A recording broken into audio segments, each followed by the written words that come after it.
Om Swastiastu. Perkenalkan, nama saya Gusti Ngurah Bagus Adi Semara yang bertugas mengelola sampah yang ada di TPS 3R Purworejo. Mungkin hari ini saya akan perlihatkan prosesnya seperti apa pengelolaan sampah yang ada di sini. Pertama, ini adalah kompor untuk pembakaran sampah plastiknya. Sampah-sampah di sini kita masukkan yang berkapasitas 5-6 kilo per sekali masuk. Setelah ini proses dibakar selama kurang lebih 4 jam, kita keluarkan, lalu kita proses kedua yaitu pemblenderan untuk mendapatkan hasil seperti ini. Sampah tadi kita masukkan, kita blender, agar kita dapat seperti pasir. Pasir ini kita ayak. Hasil yang paling halus nanti akan kita cetak untuk jadikan plakat, bokor, dan lain-lain. Selain sampah plastik, sampah apa aja yang bisa masuk dalam mesin tadi? Kalau untuk sampah, semua jenis sampah bisa dimasukkan ke dalam kompor tersebut. Reuse, reduce, semua kita masukkan ya. Berarti yang jenis plastik saja ya? Jenis plastik. Ya. Semua jenis plastik kita masukkan jadikan satu. Baik itu plastik lunak maupun plastik keras. Ya, plastik lunak, plastik keras, yang plastik botol, Ya. kresek, semua kita masukkan di sana jadi satu. Ya. Jadi dari proses penyerbukan ini, katakan ya, setelah ini proses apa lagi? Setelah proses pemblenderan, kita dapatkan ayak, kita dapatkan yang paling halus, baru kita lakukan proses pencetakan. Bisa diperlihatkan seperti apa aja? Setelah hasil pengayakan sampah plastik tadi, kita campurkan beberapa zat-zat agar bisa direkatkan di cetakan.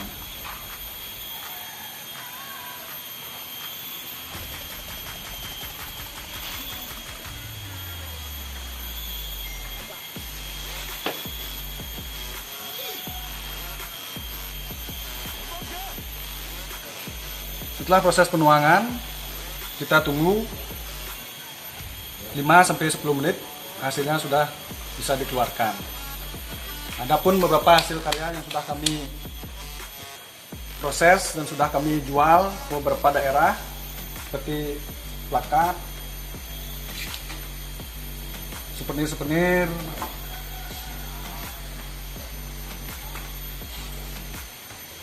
plakat untuk kelulusan sudah, untuk lomba-lomba ini juga sudah kami produksi dan sudah kami jual ke beberapa daerah, bahkan di luar Kabupaten Bandung juga.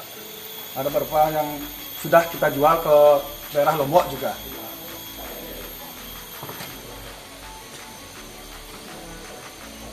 Pemasarannya itu cara marketing melalui apa? Kalau untuk masalah pemasaran, sementara kita gunakan media sosial.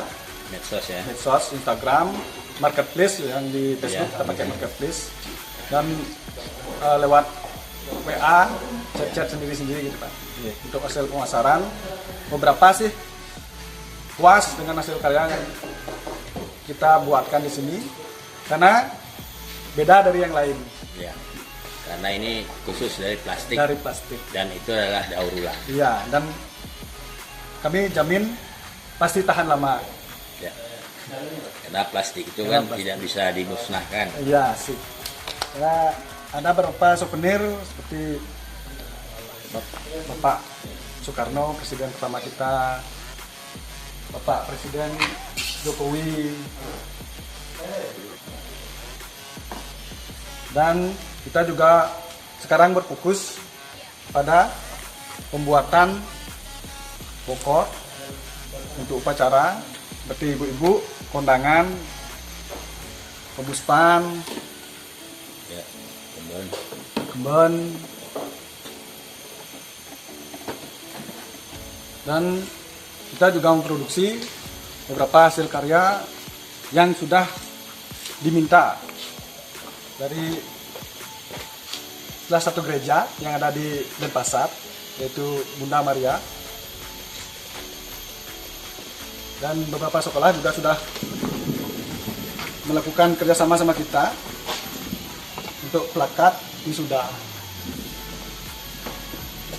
kemarin kita sudah melakukan beberapa pendekatan dengan sekolah-sekolah tinggi untuk melakukan proses niki yang bisa kita jual ke ke SMK, ke perkuliahan, sekolah tinggi. Dan niki bisa diminta sesuai apa yang diinginkan. Misalnya ingin seperti, oh saya ingin Ganesha, model seperti Ganesha kita buatkan. Tidak berpaku pada yang ada di sini. Jadi sesuai dengan pemesanan ya. Ya, sesuai dengan order. Apa yang Anda ingin order, sesuai apa yang Anda ingin pesan, Ya. kami siap membuatkan di sini. Itu tadi beberapa hasil karya dari TPS 3R Punggul Hijau, dan semoga bisa diterima di kalangan masyarakat. Untuk partisipasinya, saya ucapkan terima kasih banyak. Om Santi, Santi, Santi, Om. Ya, jadi pertama saya berterima kasih sekali ya bahwa ada suatu takdir gitu ya, saya dipertemukan dengan tokoh-tokoh baik gitu, baik juga dari LSM Prabu, dari Bapak Yayasan Punggul, Bapak Gusti, dan juga sekarang ketemu dengan Bapak Perbekel yang hebat kan begitu ya. Ya ini karma pala ya dalam artian, dan saya agak surprise karena bayangan saya tidak seperti ini. Ya bayangan saya pengolahan sampah itu sama seperti tempat-tempat lain ya, begitu ya.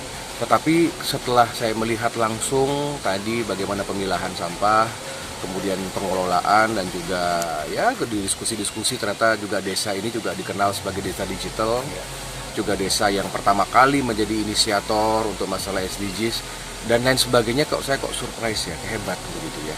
Pertama, jadi saya pertama akan bantu desa. Desa Punggul ini harus dikenal dunia. Ya, makanya tadi saya sudah bicara, saya tidak akan, kalau cuma tempatnya begini aja, just like that aja, sangat disayangkan. Makanya DPD negara akan turun membantu. Yang nomor 2, saya akan bantu terkait dengan foundation ini, ya baik itu terkait dengan hak cipta, hak paten, dan lain sebagainya. Dan tentunya saya akhirnya yang hebat dari Pak Berbekel bahwa apapun kegiatan dari yayasan untuk pengelolaan sampah ini tidak akan berjalan tanpa support loh dari Bapak Perbekel loh. Karena ada 10 tenaga yang memang dibiayai oleh desa. Ya, karena saya melihat masih banyak perlu disempurnakan. Yang nomor 3, ayo digitalisasi ya. Jadi saya harap ke depan seluruh Indonesia bisa memanfaatkan suatu tempat ini ya sebagai tempat studi banding dan sebagai pilot project ya.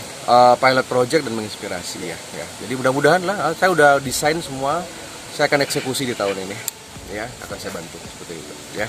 Oke, terima kasih, ya. Baik, selamat sore, terima kasih. Dengan kehadiran Pak Aryo Wedokarno itu berkat teman-teman kita semua, terutama dari LSM Prabu. Karena LSM Prabu sangat gencar untuk ikut peduli dengan lingkungan yang ada. Nah, dengan kehadiran beliau ke sini ada angin segar yang luar biasa. Mudah-mudahan apa yang disampaikan tadi bisa terlaksana di Punggul Hijau ini. Terus ke depan apa langkah-langkah Haji untuk membenahi tempat ini supaya lebih asri dan lebih indah dipandang, supaya juga mungkin pariwisata bisa digiring ke sini? Baik, dengan konsep yang ada mungkin dititik beratkan kerjasama dengan desa. Kenapa dengan desa?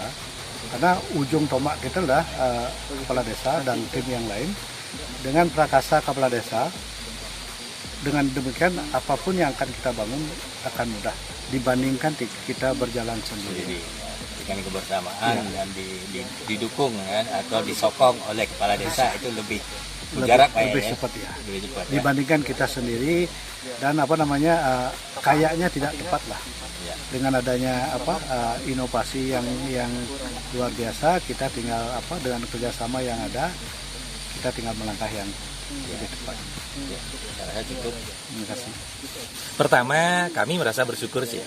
Jadi perwakilan DPD, ya, Dewan Perwakilan Daerah Bali, bisa mengunjungi kami langsung di Bali, terutama di Punggul. Ini kaitannya dengan bagaimana membangun desa ke depan. Jadi bukan sebatas kami melihat bahwa beliau berkunjung sudah selesai, tidak. Kami membicarakan tadi bagaimana kiat-kiat membangun Punggul ini ke depan. Dengan dukungan dari semua pihak, tidak hanya pemerintah kecamatan, kabupaten, provinsi, Bahkan dari DPD pun biar ambil bagian bagaimana membangun dari desa. Jadi dengan kehadiran beliau tadi kami merasa bersyukur dan terima kasih. Semoga apa yang kami bahas tadi bersama beliau benar-benar bisa kita wujudkan demi kemajuan dan kesejahteraan masyarakat Desa Punggul. Itu ke depannya. Iya. Terus langkah-langkah dari pemerintah daerah, pemerintah desa ini ada kiat-kiat yang mengembangkan sebelum beliau mungkin untuk membuat secara luas atau bagaimana, terutama tempat ini. Ya, kita konsep awal kita memang ada. Jadi Punggul ini kita ingin bangun secara utuh. Makanya kita sudah berulang kali bersurat baik ke kampus-kampus kaitan ke bagaimana mengangkat potensi desa. Karena kalau kita melihat situasi kita sendiri, ibaratnya melihat tubuh kita sendiri, kita tidak kuasa melihat semua. Jadi dengan kehadiran pihak-pihak lain yang ingin membangun Punggul ini secara positif, mereka akan memberi masukan. Oh, Punggul ini diangkat dari sisi ini yang perlu dikembangkan. Jadi selama ini kiat-kiat ke depan kami memang sejak awal kami sudah konsepkan itu. Tetapi karena situasi kondisi terkait anggaran, jujur kami sampaikan banyak kegiatan yang masih tertunda. Namun sejauh ini yang sudah kami laksanakan bersyukur sangat bermanfaat. Tidak hanya buat kami di desa saja, malahan desa di luar Bali pun banyak yang memanfaatkan apa yang kami bangun selama ini. Nah, itu yang bisa saya lakukan. Ya, setidaknya jadi percontohan lah. Nah, untuk daerah-daerah lain ya. Kalau dibilang percontohan, seperti konsep kami, Depang Anaking Adanin. Biarkan orang yang menilai. Yang jelas kami berbuat, kami membangun apa yang kami lakukan selama ini murni karena kebutuhan desa kami. Itu bukan karena keinginan atau karena sesuatu yang berbeda. Berarti kebutuhan ya. Kebutuhan. Apa yang kami butuhkan itu yang kami bangun, kemudian dinilai bagus, yuk sama-sama kita kembangkan. Seperti itu.